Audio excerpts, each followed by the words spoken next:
So I know y'all got like 2 questions for me. Come on, let's go. So, Tyler, what's kind of the summer been like for you getting ready for the season, and what do you kind of think about the team? I mean, me personally, my summer obviously went well.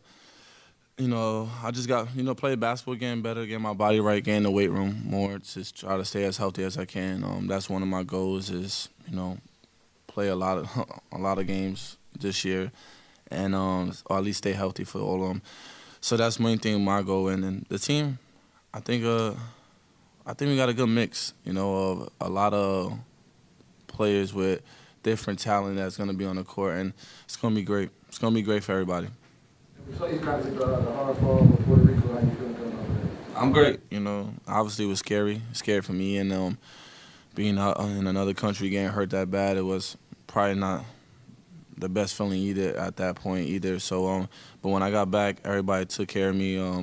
It was a good process of it, but it went well, and I'm back to normal now. What's the biggest difference that you've noticed with Dumars now leading the front office? It's no gray areas. Straight up, he's gonna tell you what it is. Tell you you don't need to beat around the bush. That's one thing you around with him at least is really well. It's no gray areas, like I said, and that's something you want as a basketball player. You want to know what it is, and you don't need to be overthinking something. So that's something I think he really does really well. With Joe joining the team, obviously I'm sure you've heard about the Bad Boys. We've mentioned the Bad Boys, the Detroit Pistons, their era when Joe Dumars was winning Finals MVP. They were agitators. They didn't hide from that. They didn't mind people disliking them. The way they played was aggressive, and it was a lot of if I don't win the game, I'm going to win the fight type of mentality. You're a fan favorite for a reason. You fight, you play hard, you get the steals. You consider yourself, do you want to try to mimic some of that bad boy energy? Kind of, you and Najee used to do it all the time, and I used to love when y'all would come in. So. Yeah. Shit. I got Joe here, so why not? He's one of that started all of that bad boy stuff over there. So, I mean, I would just be myself. I'm gonna continue being in, try to bring everybody along with me with that. But yeah, I'm gonna be.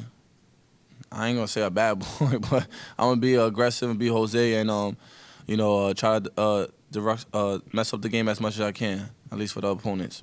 Yeah, Trey and her kind of mentioned how different it feels now that they kind of look at as vets and they got voices for some of the younger guys. Are you starting to feel that way now? I mean, yeah, it's cool, but I think this is a good mixture of both.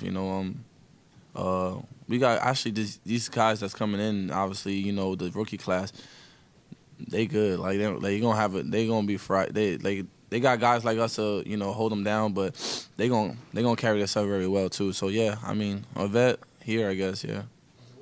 Talk about Jeremiah. Competitive. Y'all gonna love him. Y'all gonna love him. The city gonna love him. You talking about somebody that's gonna be out there competitive and not scaring nobody. That's him. I love him. I love little bro. He gonna be really good for the city. He gonna be really good for the program, and he got a bright future in front of him. It's crazy when you think that you realize he's over 18 years old. Yeah, I know. I told him the other day. I was like, "How old are you?" And he just told me 18. I said, "Man, this is crazy." But it's crazy that he's 18. Obviously, his skill level is not 18. His mindset is not 18. It's like they growing. I mean, not saying me, but or not. I'm telling you, but he's growing up fast. Like he grew up fast, and he I like him. I like his game, and I like his competitiveness though. That's one thing I gonna really like about him. Jose, we've asked a lot of these young guys, what do they think about moving to New Orleans, their first time here? You've been here now. You've been here. You've been an ambassador for the city of New Orleans. You've always spoken highly of it. Now you've had time to reflect. Now I don't know what year this is. I can't keep track. But you've been here this whole time. Can you just talk about what New Orleans means to you? And because we have seen these young kids what they think, and I mean you know better than anybody. What is the city? What has it meant to you? City love, man. New Orleans is about love and care and culture. If you fight for them, they're gonna fight back, and that's one thing I always say about New Orleans. And I always felt welcome when I came here, and still always this is home. I was born in New York, raised in New York, but New Orleans is my second home. I gotta say that because just off the strength of they embrace who I am as a person, and the city is beautiful in the sense of like the culture and everything. So, shout out to Nola, man. They're always showing love. kind of improved this year? Me, keep my jump shot as much as I can. Make open shots. Be better mentally. Just diverse in the game, understanding the game well, and then also being a leader. When I'm saying, like I said, we got fears. He's next up. So I want to be as much as a hope for him to grow at his game and other guys, and watch me grow and watch myself grow as well, and just be a point guard. I hear a lot of noise. I hear all that nonsense. Well, we need a point guard. We need a point guard. So that's where I want to get to have y'all can have your point guard eventually. Playoffs and finals, there's a lot of conversation about picking up guys full court and defending in the backcourt. Does it give you validation that, hey, the league's emphasize the things that you already do or already bring to the table and you're good at? Yeah, it's beautiful because that's something I've always been doing, and it's something that when you go to the playoffs, you recognize it more, right? Because that's the only thing this game's on. So that's what we gotta do. So when we get to the playoffs, or when we get there, it gets back to the same thing. But that's something that the game is growing at, and I'm excited about it because it's just going in where I'm really good at. Some of this is, I guess, because of the way that the team finished last year, but projections and win totals are low and things of that nature. Do you pay attention to any of that, and do you use any of that as motivation?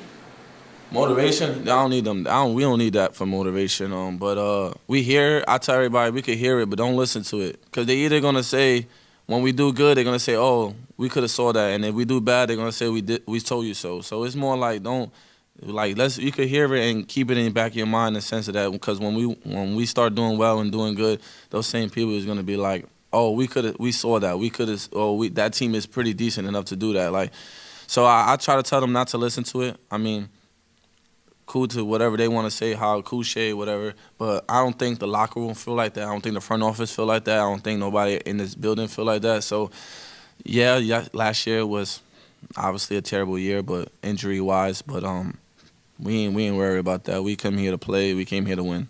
You always taking advantage of the minutes you've been given, and there's going to be times this season where the starting five, maybe they're just not quite having it the first part of the first quarter. You got these rookies who probably come off the bench, and if they come off with you, how do you get them to understand it's a tone switch, because you're so good at coming off the bench and switching the tone, bringing up the energy? Yeah, whatever opportunity, like I said, when that was pride to me, I'm gonna take advantage of it fully and get everybody going. Like you said, some days it's not gonna be the starting 5 days, and we gotta bring it in. And like I said, I got good help.